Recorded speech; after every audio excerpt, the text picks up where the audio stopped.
Muy buenas tardes a todos.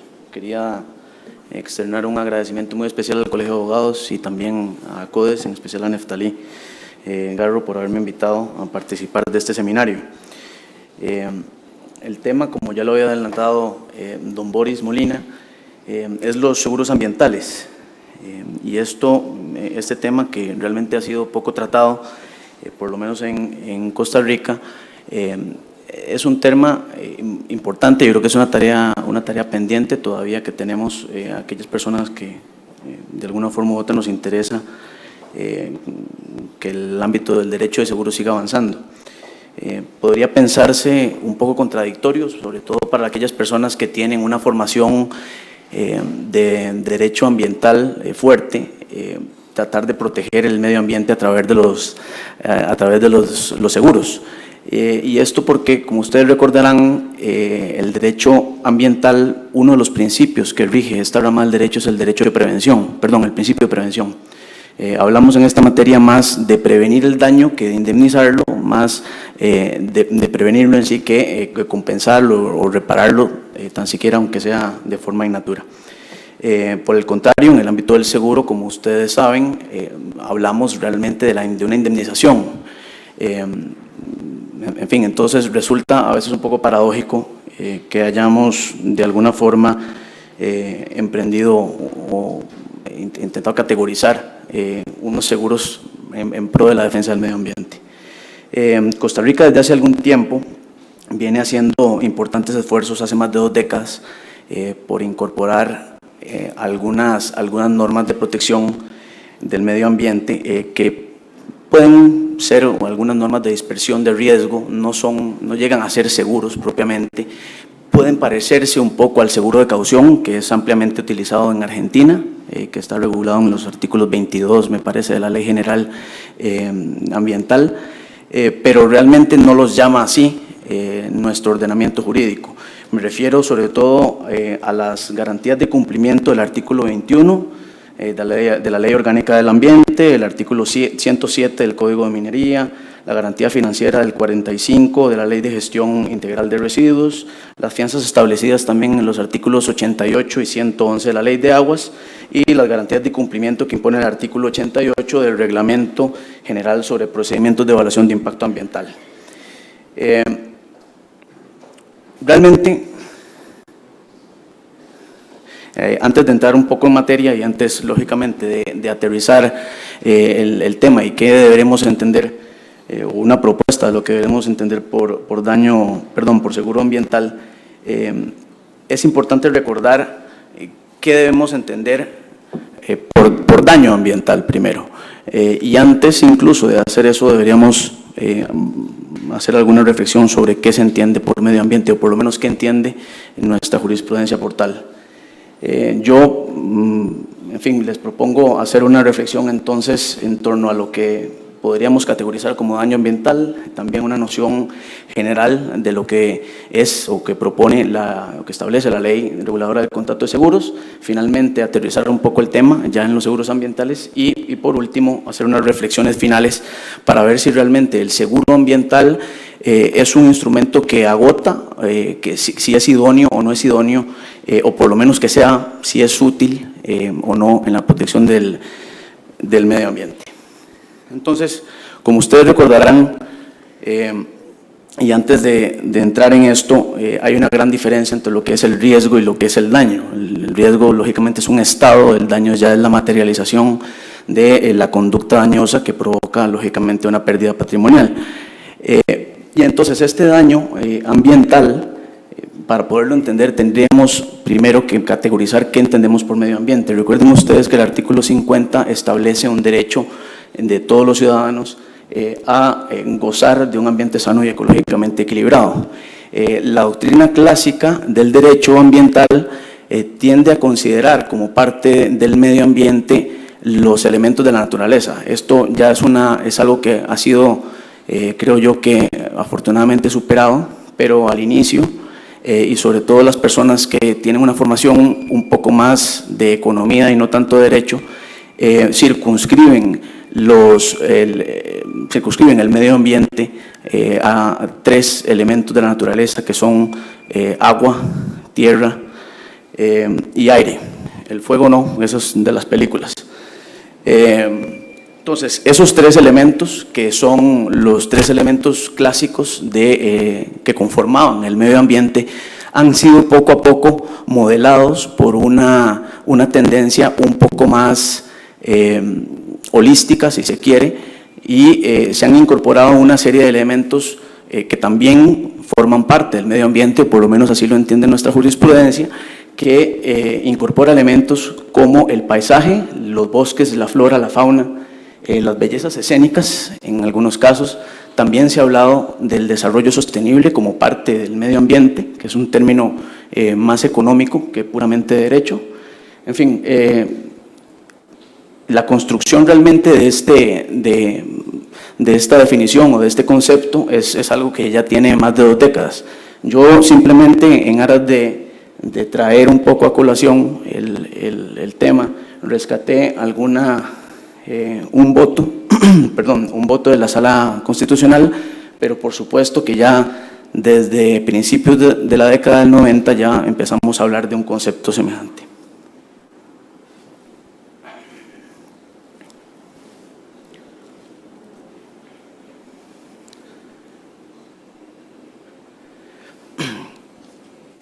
Bien, el daño ambiental, como ustedes saben, es un tema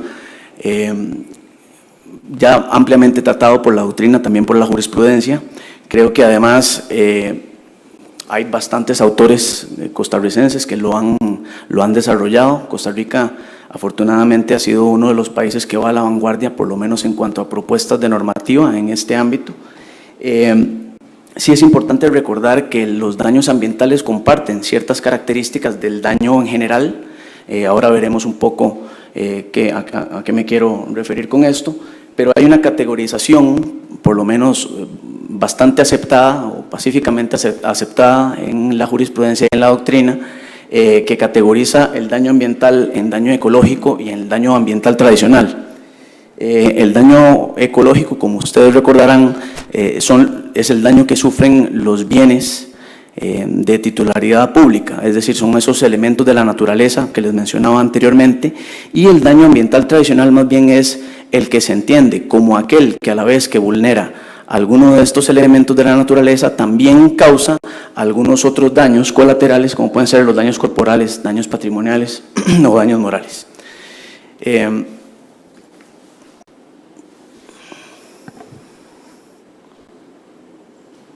Bien, decía hace unos momentos que el daño ambiental comparte ciertas características del daño tradicional. Recuerden ustedes que para que el daño sea indemnizable, por lo menos en tesis de principio, debería ser personal, actual y cierto. Lo que pasa es que el daño ambiental no se comporta de la forma en que tal vez quisiéramos y ofrece algunos obstáculos precisamente ante estos tres elementos. No siempre, o más bien en muchos casos, el daño ambiental vulnera intereses difusos, con lo cual este elemento de que el daño sea personal, pues a veces se ve un poco comprometido. Después, la actualidad de los daños ambientales no necesariamente es tan clara, sobre todo si pensamos en daños producidos por acumulación de contaminación, me refiero. Y la certeza de los daños tampoco es algo pacífico. Piensen ustedes, simplemente por mencionarles un par de ejemplos, no existe tampoco digámoslo así, una unívoca coincidencia entre los científicos acerca de si realmente los organismos genéticamente modificados o las radiaciones de la telefonía provocan o no provocan daños ambientales. Que quede claro que no estoy tomando partido por ninguna posición, simplemente lo pongo de manifiesto porque es un debate real que sigue teniendo por lo menos la ciencia. Entonces, seguimos con estas particularidades del daño ambiental, antes de entrar un poco más en materia sobre el tema de seguros ambientales. Independientemente del esquema de responsabilidad que utilicemos para eventualmente buscar una indemnización por daños ambientales, sea esta una responsabilidad extracontractual subjetiva o una responsabilidad contractual objetiva, lo cierto es que tiene que haber un sujeto que lo cause. Si no hay un sujeto, ¿a quién le vamos a reclamar? Entonces, en el caso de los daños ambientales, este sujeto no siempre es fácil de determinar. Piensen ustedes también en algunos casos en donde la permeabilidad del terreno o las condiciones de un terreno no permiten determinar que efectivamente la contaminación se produjo en el mismo sitio en donde está la empresa contaminante, sino que más bien, como es permeable el terreno, el agua se lleva esta contaminación kilómetros y kilómetros para otro sitio, y a veces no podemos realmente, ¿verdad?, asignarle esa cuota de responsabilidad a un agente dañoso. Otro tema importante, y también una vez más recuerdo, independientemente del tipo de régimen que estemos utilizando para asignar la responsabilidad, es la relación de causalidad. La relación de causalidad a veces en el daño ambiental se puede ver un poco comprometida, sobre todo si pensamos en que a veces hay, primero, hay vertidos autorizados, hay emanaciones autorizadas, pero también puede haber daños por contaminación por sinergia, o a veces hay incluso vertidos que hacen reacciones químicas con otros vertidos que también están autorizados. Entonces, a final de cuentas, tienen dos empresas, las dos con licencia, para hacer vertidos en una determinada cuenca, por ejemplo. Ninguna de las dos por sí sola está causando el daño, pero a la hora de que vierten sus desechos, estos hacen una reacción química y finalmente se produce el daño ambiental. ¿Son responsables ambas por ese daño? Sí, no, la respuesta, digamos, no necesariamente es clara. A veces uno podría tal vez más bien pensar que lo que hay es una omisión por parte del Estado de revisar si efectivamente había compatibilidad entre ambos vertidos autorizados, por ejemplo. Es un daño ambiental de compleja comprensión. Muchas veces necesitamos de equipos interdisciplinarios para poder determinar las causas o el origen del daño. Desde luego, y esto creo que todo el mundo lo sabe, es un daño de difícil o de imposible reparación. Revertir los efectos del daño en la gran mayoría de los casos es imposible. Sí es cierto que hay algunas alternativas al respecto. Una de ellas puede ser sustituir los bienes, que es algo que últimamente está un poco más de moda, pero no por ello sigue siendo difícil. Ustedes, como todos saben, reemplazar los ecosistemas en la naturaleza es altamente complicado. Lleva mucho tiempo y en algunos casos desde luego que es imposible. ¿Quién recibe la indemnización de esos daños ambientales? ¿La recibe el Estado? Podría ser en el caso de que se vulneren estos elementos de la naturaleza y sobre los cuales son bienes que no recae una titularidad jurídico-privado, pero también podría ser, y sobre todo en el caso de los daños ambientales tradicionales, que sí pueda ser un sujeto privado el que recibe esa indemnización. Piensen ustedes, y por mencionar un caso relativamente reciente, la contaminación de agua que se produjo por arsénico y los daños en la salud que tuvieron algunas personas de este país. Esto, desde el punto de vista por lo menos doctrinal, podría ser considerado un daño ambiental tradicional.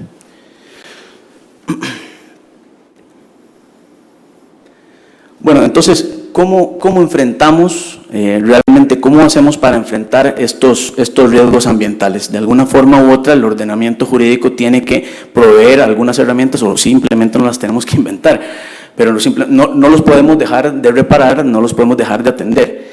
Por un lado tenemos el Instituto de la Responsabilidad, que podríamos dividirlo en tres: la responsabilidad administrativa, la civil y la penal. No son excluyentes necesariamente, más bien yo creo que son complementarias, son vías complementarias. Por otro lado tenemos los seguros y en algunos casos, parecido a los seguros, con algunas grandes diferencias, tenemos las fianzas. Hay un tema poco tratado también, me parece que en Latinoamérica no hay demasiados ejemplos de donde realmente podamos estudiarlos, pero son los fondos de compensación. Los fondos de compensación son un instrumento muy interesante que resulta complementario a los seguros ambientales. Ahora me voy a referir un poco a ello, pero desde luego son vías para de alguna forma atacar o atender esos riesgos ambientales que se generan.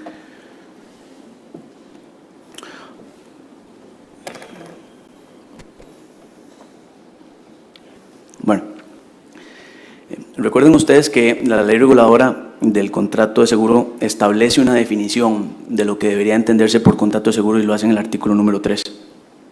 Ese artículo dice que contrato de seguros es aquel en el que el asegurador se obliga contra el pago de una prima en el caso que se produzca un evento cuyo riesgo es objeto de cobertura, a indemnizar el daño producido a la persona asegurada o a satisfacer un capital, una renta u otras prestaciones dentro de los límites convenidos. Inmediatamente uno puede ubicar una serie de elementos esenciales en el contrato de seguro que han sido ampliamente tratados por la doctrina y también por la jurisprudencia, pero vale la pena recordarlos. Uno de ellos es el consentimiento, que es básico, salvo, por supuesto, en el caso de los seguros obligatorios, donde, en fin, pareciera que no vale la pena referirse un poco a ello. Sí me gustaría hacer una breve referencia en cuanto a que ese consentimiento debe ser libre, claramente manifestado, pero puede ser tácito o expreso. Ojo que eso no quiere decir que el silencio sea una manifestación de consentimiento. El silencio no es una aceptación tácita, no lo puede ser, simplemente es una ausencia de voluntad. Entonces, no es como lo han intentado ver algunos, por lo menos yo no comparto desde luego esa tesis, que el consentimiento tácito es el silencio. Me parece que en todo caso tendría que ser algo que nos haga presumir que efectivamente se está aceptando el seguro, como podría ser, por ejemplo, el pago de una prima. Otro de los elementos esenciales es el interés asegurable. El interés asegurable, por lo menos en seguros ambientales, es un tema muy importante porque sobre este tema recae muchas veces una posibilidad de nulidad del contrato de seguros o no. Yo no puedo asegurar bienes sobre los cuales no tengo una titularidad jurídico-privada. Creo que eso está bastante claro. Entonces, podría haberse comprometido el interés asegurable, que la ley dice que debería estar presente por lo menos al inicio y desde luego al final, si aseguramos bienes sobre los cuales no tenemos un título de propiedad. Por otro lado, tenemos la prima. La prima de seguro es el pago que puede ser periódico, que puede ser fraccionado, y es, digamos, es el medio económico por medio del cual el asegurador hace una especie de alcancía de la cual se pagan los diferentes riesgos o los daños que una vez que se materializan. La indemnización, finalmente, que es el último de esos elementos esenciales, es la obligación fundamental del asegurador y consiste en reparar económicamente, dentro de los límites pactados, el daño producido al asegurado o a satisfacer un capital, una renta u otras prestaciones convenidas. Noten ustedes que por lo menos en la definición que propone la ley reguladora del contrato de seguro, sobre todo al final, vean que dice una renta u otras prestaciones convenidas. Esto es un portillo muy interesante, por lo menos desde el punto de vista de los seguros ambientales, para que sea el asegurador quien asuma la reparación del daño. Yo entiendo que es complicado, pero no por ello es descartable. Ahora vamos a ver un ejemplo en las que otros ordenamientos jurídicos han emprendido una vía que podría ser interesante explorarla. Perdón.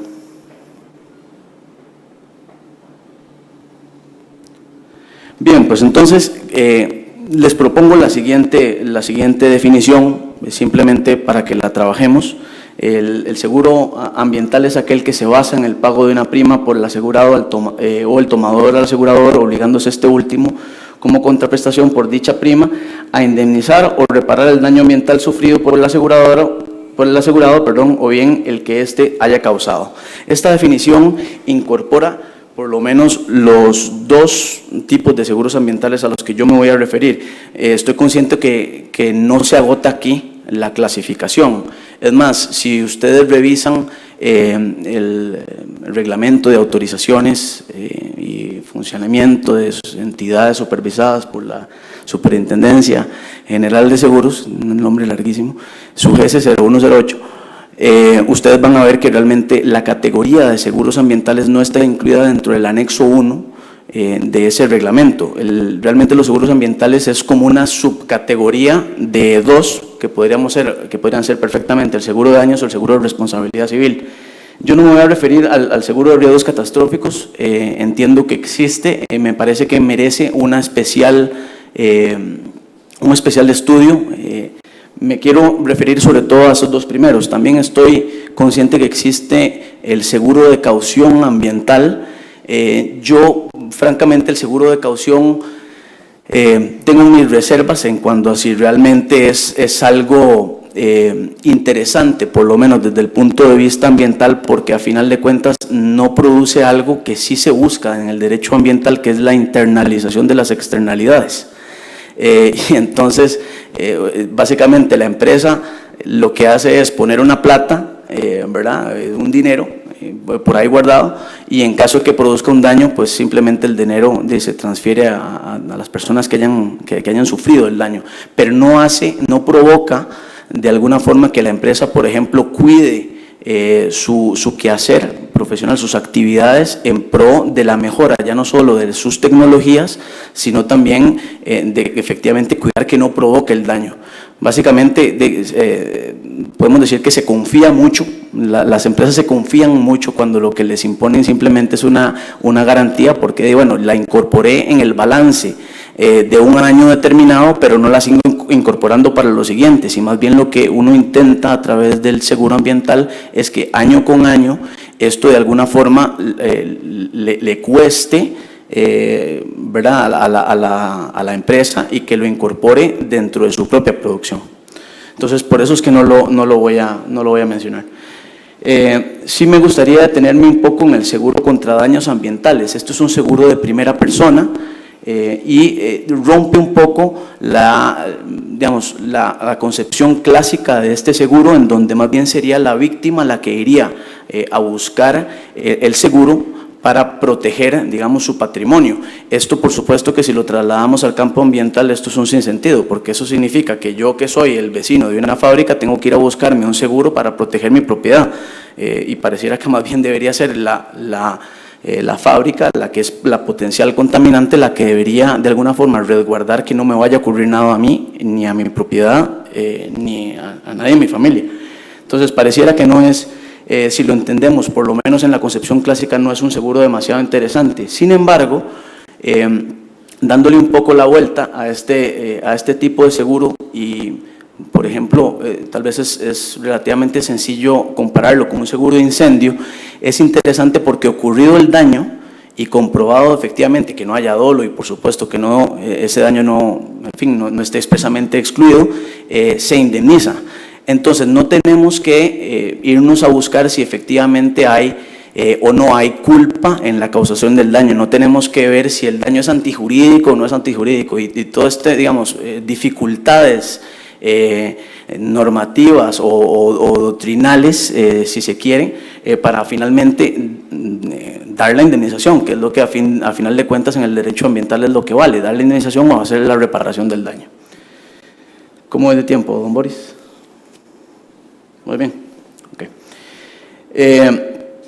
Interesante también es que se indemnizan los daños previamente indicados. O sea, yo nombro, muchas veces este tipo de seguros funciona a riesgo nombrado. Entonces yo muchas veces que soy la empresa, yo soy el que digo que estoy dispuesto a asegurar y que no. Esto es interesante, y alguna gente podrá decir, bueno, es que se queda corto.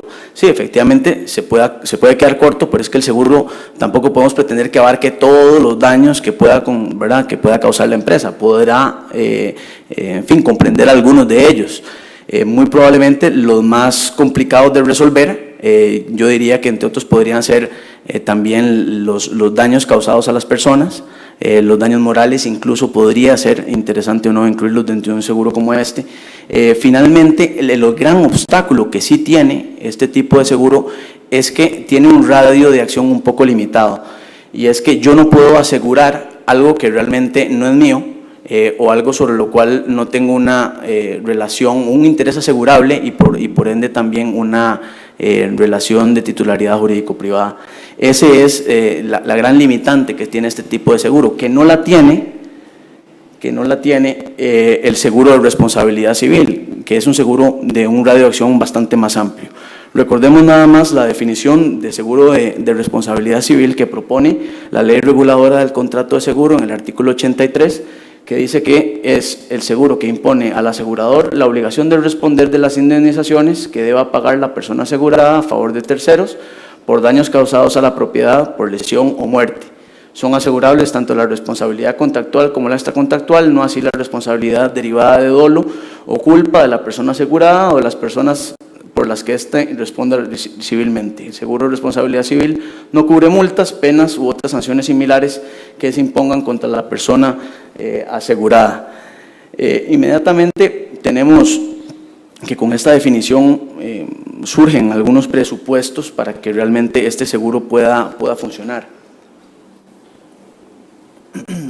Lo primero que vale la pena decir es que esto es un seguro de tercera persona, va a cubrir las erogaciones que yo como asegurado tenga que hacer de mi patrimonio por los daños causados a un tercero. Pero a final de cuentas estos presupuestos lo que establecen es el nacimiento de una deuda de responsabilidad, el que dicha deuda, que de dicha deuda deba responder el asegurado, lógicamente, que la deuda de responsabilidad provenga de un hecho dañoso que dé lugar a la indemnización de daños y perjuicios y que el hecho dañoso esté previsto en el contrato o bien que su cobertura no esté expresamente excluida. ¿Qué problemas enfrenta?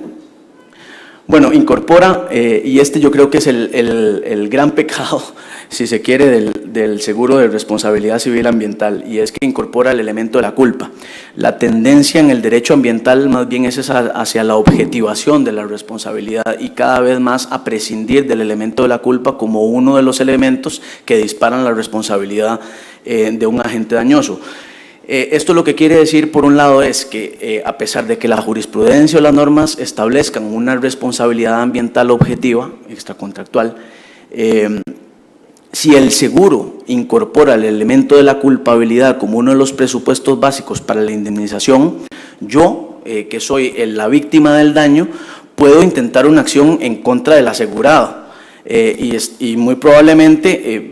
¿verdad? Si lo que tengo que demostrar es que me causó un daño, que hay un nexo causal y que es la persona responsable de ese daño, y ya está. Pero lo que no voy a poder conseguir es que el asegurador le pague a esa persona para que luego me paguen a mí, porque si no he probado, si tan siquiera no he probado dentro del propio proceso la culpabilidad, con mucha razón el asegurador puede, digamos, denegar la cobertura hasta tanto no se pruebe ese elemento. Entonces, lo único que tendría realmente para perseguir realmente es el patrimonio del asegurado, y piensen ustedes que muchas veces o es insuficiente o en algunos casos el asegurado ya no existe, que ha pasado también en nuestro país y en otros lugares también. Otro de los problemas que enfrenta este tipo de seguros es la falta de aleatoriedad, porque algunos daños son producidos por actividades que previamente están autorizadas. Como ustedes saben, muchas empresas pagan un canon de vertido, que es un permiso de contaminación, básicamente para hacer un vertido en un río, por ejemplo, o para hacer emanaciones a la atmósfera, pero al final de cuentas es un permiso para contaminar. Finalmente, la carga antigua del siniestro también es otro de los problemas que puede enfrentar este tipo de seguro. La carga antigua del siniestro tiene que ver con el momento en que nos damos cuenta que efectivamente se produjo un daño. Ahora, la doctora Andrea Signorino nos dijo que efectivamente los daños ambientales, los seguros ambientales de responsabilidad civil generalmente tienen limitado el periodo de cobertura. Nuestro ordenamiento jurídico también prevé esa posibilidad. En concreto, el artículo 15 de la ley reguladora del contrato de seguro, que habla del periodo de cobertura, dice que los contratos de seguros podrán regular el periodo de cobertura del seguro bajo la base de la ocurrencia, que ya lo vimos, lo dijo la doctora muy bien, o de la presentación del reclamo. En el primer caso, el seguro cubrirá únicamente reclamos por siniestros acaecidos durante la vigencia de la póliza, aun si el reclamo se presenta después de vencida esta vigencia y de conformidad con lo convenido por las partes. En el segundo caso, el seguro solo cubrirá los reclamos que presente la persona asegurada al asegurador dentro de la vigencia de la póliza y siempre y cuando el siniestro haya acaecido durante la vigencia del contrato o después de la fecha retroactiva si ésta se hubiera pactado por las partes. La póliza deberá indicar cuál periodo de cobertura aplica al caso respectivo. En caso de duda se aplicará el periodo de cobertura que mejor convenga a la persona asegurada. Este es un tema realmente que en nuestro país no ha sido tratado. Las cláusulas claims made en otras partes del mundo no solo se entiende como cláusulas limitativas de la responsabilidad y por ende además de tener que ir, al igual que las exclusiones en letra 12 y negrita y demás, muchas veces requieren la doble firma. Es decir, que a la par de este tipo de cláusulas muchas veces tiene que ir acompañada la firma del asegurado para que entonces se entienda que efectivamente la revisó. Esto, una vez más, no es el caso de Costa Rica, pero sí es importante que lo vayamos analizando. Lo que les quería decir con esto es que efectivamente el seguro de responsabilidad civil o el periodo de cobertura puede ser limitado, y si esto se hace lógicamente para abaratar los costos y no además que tengan las aseguradoras que aprovisionar muchas veces fondos por daños ocurridos hace 10, 15 años. Efectivamente, ante este tipo de temas uno podría alegar la prescripción. Lo que pasa es que también es cierto que hay una tendencia jurisprudencial internacional que también es fuente normativa, de acuerdo a la ley reguladora del mercado de seguros, la jurisprudencia internacional, quiero decir, en donde realmente se flexibiliza el periodo de prescripción, y básicamente yo podría alegar que me di cuenta hace muy poco tiempo y por lo tanto el periodo de prescripción empieza a correr a partir del momento, no del daño acaecido, sino más bien cuando yo me di cuenta que ocurrió. Entonces, eso tal vez es uno de los problemas que enfrentarían, en todo caso, los aseguradores al tratar de calcular la siniestralidad y, por supuesto, al tratar de calcular el valor del daño. Por supuesto que hay algunos riesgos que no están cubiertos dentro del, como es lógico y como es común, dentro del ámbito de seguro hay exclusiones. Los riesgos no cubiertos tradicionalmente son los daños genéticos, los daños ocasionados por emisiones derivadas del funcionamiento normal de la explotación industrial, los daños de instalaciones que no cubren las instrucciones del fabricante, los daños de instalaciones que no cumplen con las autorizaciones o permisos exigidos por la normativa. Hay un gran número de pólizas de responsabilidad civil, por lo menos de las que están inscritas en nuestro país, que específicamente excluyen los riesgos de contaminación y los riesgos ambientales. Yo creo que eso es algo muy importante, sobre todo para los intermediarios y para los que asesoran en este ámbito a empresas y demás, que efectivamente se revise efectivamente si esto no es, o eso no es parte de las coberturas que incluye un determinado seguro. Decíamos que la tendencia real de los seguros ambientales es a la reparación in natura, también a la sustitución del bien en caso de que no se pueda devolver las condiciones a su estado original.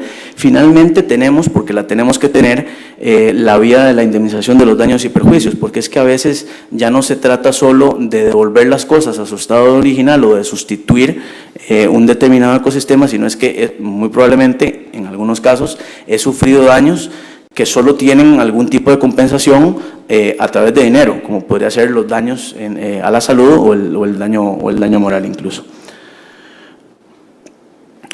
Bien, a manera de reflexión final, yo creo que uno podría decir que los seguros ambientales sí es una herramienta que es útil para la protección del medio ambiente, pero no es una herramienta que agote la protección. O sea, no le podemos pedir más al seguro ambiental cuando, por ejemplo, no se puede determinar quién es la persona que causó el daño. Es decir, si no podemos identificar al agente dañoso, poco importa realmente que tengamos un seguro muy bueno o no tan bueno.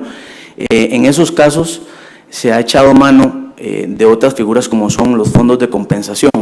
Los fondos de compensación ambiental se pueden estructurar de diferentes formas. Hay dos son las que suelen ser más comunes. Hay fondos además privados, públicos, y hay fondos mixtos. Algunos de estos fondos se hacen a través de pools, de pools aseguradores, que es como una especie de club de ciertas aseguradoras que lo que hacen es un poco como el Lloyds, que van comprando ahí pedacitos de riesgo y entre todas logran terminar de asegurar algo que solo una aseguradora no podría porque sale muy caro, porque es muy riesgoso. Entonces, los pools es una alternativa. Hay uno bastante conocido que es el pool español de riesgos medioambientales.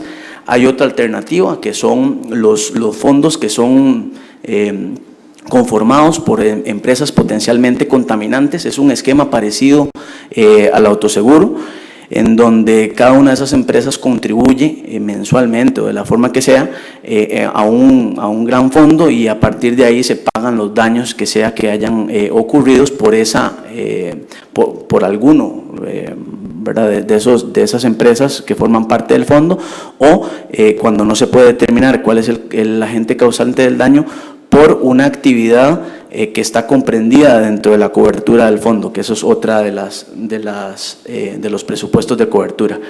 Entre estos tenemos el Superfund norteamericano, que se le conoce como CERCLA, el International Oil Pollution Compensation Fund, y uno cuyo nombre no me atrevo a decir, pero que es un fondo de compensación para daños causados al aire. Es un fondo holandés de compensación para daños ocurridos en el aire.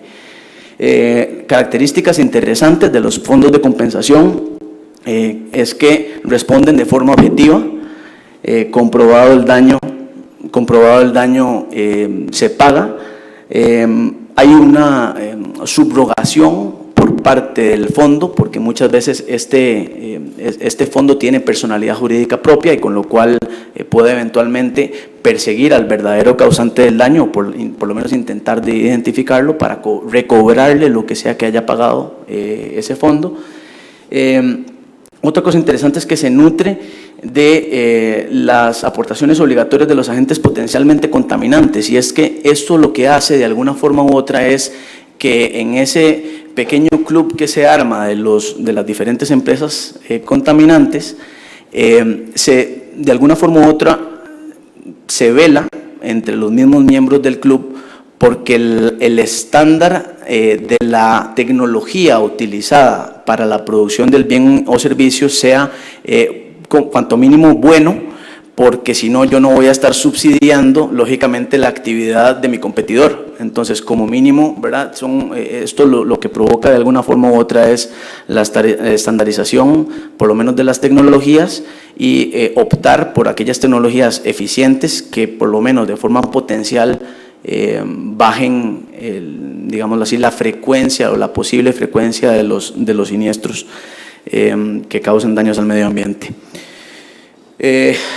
Finalmente, nada más para ilustrarlo, hay algunas ventajas y algunas desventajas que se apuntan, que se mencionan a este tipo de fondos. Interesante es que no es necesario identificar el agente causante del daño. Puede repararse, el fondo repara aún en casos de fuerza mayor o caso fortuito. La prueba del nexo de causalidad es bastante menos rígida que en un seguro, por ejemplo, de responsabilidad civil ambiental. La celeridad, en la reparación es algo muy interesante. Recuerden ustedes que uno de los presupuestos básicos de atención del daño ambiental es precisamente atenderlo de forma rápida y ágil. El derecho de subrogación que nace de la reparación, que conlleva una finalidad preventiva del daño, al saber que eventualmente me van a venir a mí a tratar de recobrar, aunque sea que haya pagado primero el fondo, pues lógicamente yo voy a tener un poco más cuidado en las actividades que hago. Fomenta también la internalización de los costos derivados de las actividades. Esas son otras las ventajas. Y finalmente, algunas desventajas que sí es importante nombrar. Podría ser que conduce a la socialización del riesgo indeseable. Hay un aumento de los precios de los productos fabricados por el colectivo que nutre el fondo de compensación. Puede conllevar una disminución de los estándares de diligencia, sobre todo si los diferentes agentes dañosos se ponen de acuerdo a utilizar una tecnología, aunque no sea la tecnología de punta. Puede haber mayor burocracia. Y finalmente, en el caso de que el fondo de compensación entre en acción únicamente de forma subsidiaria, el obstáculo que encontraría es que eventualmente podría haberse afectado por los efectos de la cosa juzgada material. Esta es la reflexión. Yo creo que finalmente los seguros ambientales son una herramienta útil, no agotan, yo creo, la protección del medio ambiente a través de este tipo de instrumentos no queda agotado ahí. Ya vimos que hay casos en los que simplemente el seguro no va a funcionar. Creo que de todas maneras vale la pena pensar más bien en un esquema complementario entre un fondo de compensación y un seguro, independientemente de la categoría de seguro por la que optemos. Pero creo que sí son complementarios. Como les digo, una vez más, no existe todavía un fondo de compensación ambiental propiamente estructurado. Pareciera que pareciera que la Superintendencia General de Seguros es la autoridad reguladora más o idónea para poderlo regular. Generalmente estos fondos están regulados. En fin, simplemente los quería invitar a hacer la reflexión. Creo que es algo que puede ser útil y desde luego me parece que es una tarea pendiente. Muchas gracias.